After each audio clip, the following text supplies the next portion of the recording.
Welcome back, Madridistas, to another edition of your go-to Real Madrid news channel. Today, we have a pressing topic that has raised eyebrows not only among the fans but also in the footballing world. Carlo Ancelotti, the manager of Real Madrid, has recently spoken out about something that's been bothering him for a while now. The intense schedule his team is being forced to endure, and more importantly, the impact it's having on the players. It's a subject that could have long-term effects, not just for Real Madrid, but for how the entire footballing calendar is structured going forward. So, stay with us as we dive into the details of Ancelotti's recent statements, how they reflect on the current state of football, and what might need to change to ensure the players' well-being. Let's start with some context. Recently, Real Madrid faced off against Villarreal in a hard-fought La Liga match, winning 2-1, thanks to two crucial goals from the informed Kylian Mbappé.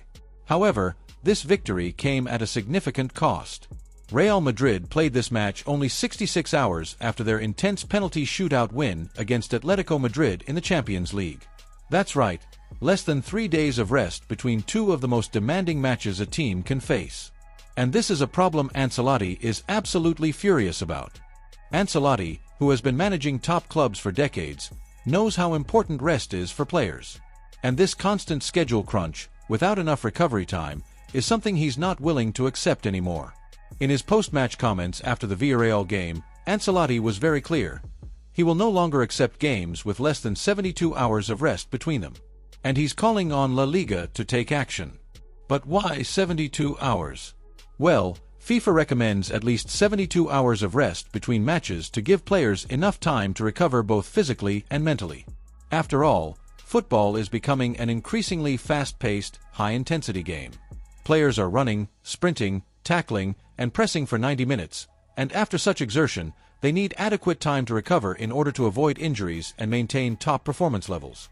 But despite these recommendations, Real Madrid has been asked to play back-to-back matches with barely 66 hours in between.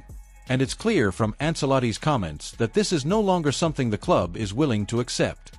It's simply too much for players, especially when they're playing at the highest levels, both in domestic leagues and in European competitions. In his interview, Ancelotti didn't hold back in pointing out that Real Madrid had already asked La Liga twice to adjust the schedule and ensure at least 72 hours between games. Unfortunately, these requests have been ignored, leaving the team in a tough spot. This issue isn't just about one game, it's about the overall physical toll the team is experiencing. Now, let's talk about how this affects the players on the field. During the match against Villarreal, it was clear that the players were exhausted.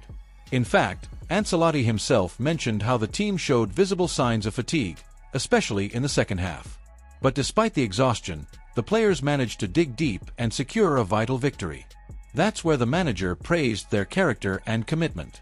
Even when they were visibly tired, even when their legs were heavy, they showed up and fought for the 3 points.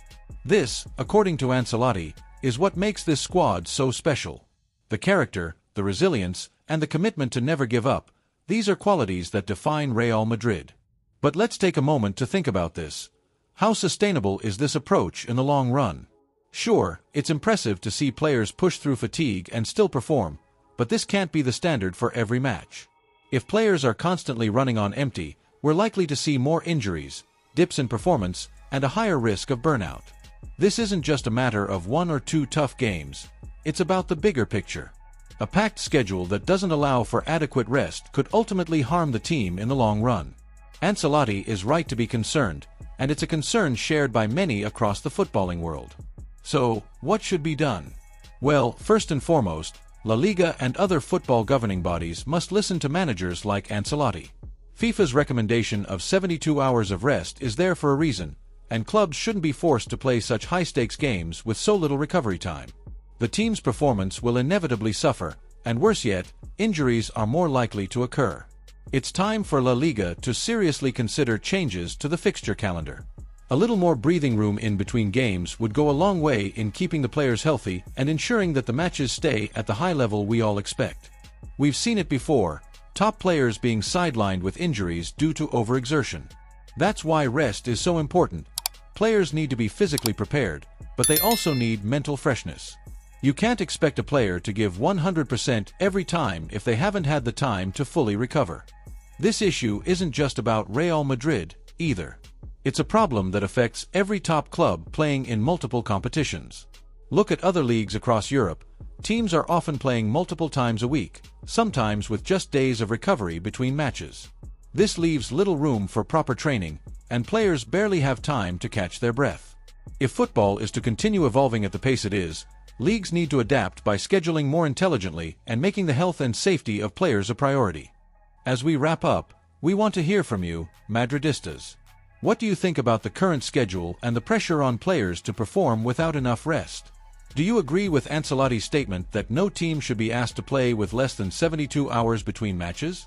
We'd love to know your thoughts, so drop a comment below and let's discuss it further. That's all for today's update. As always, thank you for joining us, and we'll be back soon with more news on Real Madrid. Until then, Hala Madrid!